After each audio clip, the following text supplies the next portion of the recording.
Hello दोस्तों, स्वागत है आपका एक बार फिर से कमल एकेडमी कोच में। आइए आज फिर से कुछ नया सीखते हैं। Hello everyone, my name is Akanksha और मैं आज आप लोगों के लिए एमएससी का नेक्स्ट चैप्टर लेकर आई हूँ, anger brings repentance. So let's start. एक बार Genghis Khan, the great king and warrior, जंगल की तरफ डे स्पोर्ट के लिए, शिकार के लिए गया। उसके बहुत सारे फ्रेंड्स उसके साथ में थे और वो सब मिलके एक साथ जंगल की तरफ निकले। It was merry hunting party. उन्होंने ये बहुत एक्सपेक्ट किया था कि वो जब शाम को घर लौटेंगे तो बहुत सारे खेल लेकर लौटेंगे। राजा की कलाई पर उनका फेवरेट पेट बाज आकर बैठा। उन दिनों बाज को शिकार के लिए ट्रेन किया जाता था। वो जब भी ये लोग शिकार के लिए जंगल जाते थे तो बाज ऊपर उड़ करके हवा से ऊपर की तरफ से नीचे शिकार ढूंढता था और उन्हें उसका सिग्नल देता था। यदि उन्हें कोई खरगोश या डियर या हिरण, मतलब खरगोश या हिरण नज़र आता था तो उनका जो तलवार थी या उनका जो हथियार था वो नीचे हो जाता था, तेज़ी से उस पर नहीं चलता था। पूरे दिन वो लोग ऐसे ही घूमते रहे लेकिन उन्हें इस बार कुछ नहीं मिला था।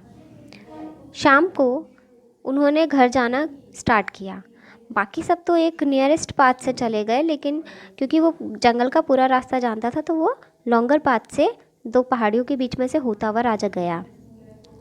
धीरे धीरे वो बहुत गर्मी से फील होने लगी थी और उसे प्यास लगने लगी थी। तो जो बाज था वो उसकी कलाई पे से उड़ा और इधर उधर खोजने लगा, घर जाने का रास्ता भी खोजने लगा। जो किंग था उसने एक झरना देखा, लेकिन वो ज़्यादा गर्मी की वजह से उसका पानी भी सूख सा गया था। उसने आगे जा कर के फाइनली दो चट्टानों के बीच से निकलते हुए पानी को देखा। वहाँ से लेकिन एक एक बूंद करके पानी गिर रहा था।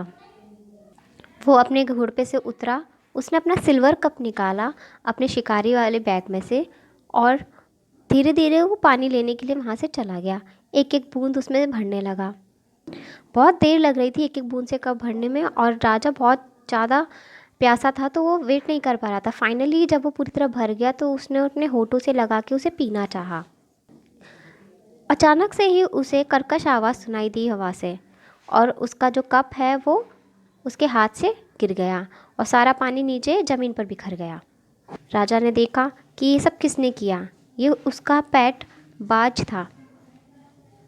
राजा ने दोबारा से वो कप उठाया और फिर से वो एक एक बूंद को से वो कप भरने लगा। उसे बहुत ज़्यादा वेट नहीं हो रहा था, तो जब वो आधा भरा तो उसने तभी उसे ले लिया और अपने मुंह से लगा लिया। पर इससे पहले कि वो दोबारा उसे अपने होठों से छूता, फिर से आया और अपनी चोंच से उसको खटखटाने लगा। अब राजा बहुत गुस्से में हो गया।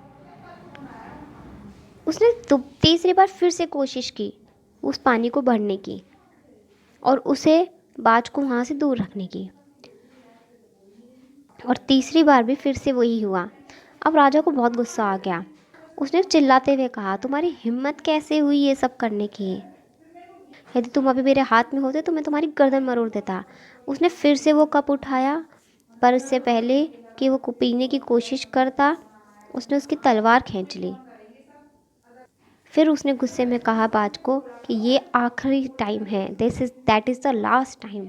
इससे पहले कि बाज आता और उसे फिर से खटखटाता और वो उसको गिरवा देता पानी को, उसने तुरंत ही तीव्र गति से बाज को मारा। नेक्स्ट मोमेंट पे जो उसका बाज जो पेट था उसका बेचारा वो बाज, खून उसके शरीर से बह रहा था और वो उसके मास्टर यानी उसके आका के पैरों में पड़ा हुआ मर गया था। चंगेज़ खान ने कहा कि यही तुम्हारे किए की सज़ा है।